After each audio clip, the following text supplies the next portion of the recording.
والله يا اخوتي، والله يا اخوتي، والله يا اخوتي.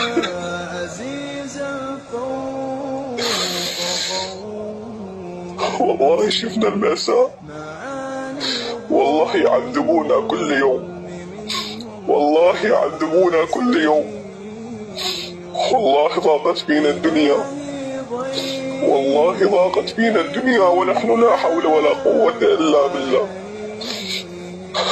والله يوميا يعدمون من عندنا، والله يذلون ذل، والله يغتصبون نسائنا قدام أمامنا عيوننا.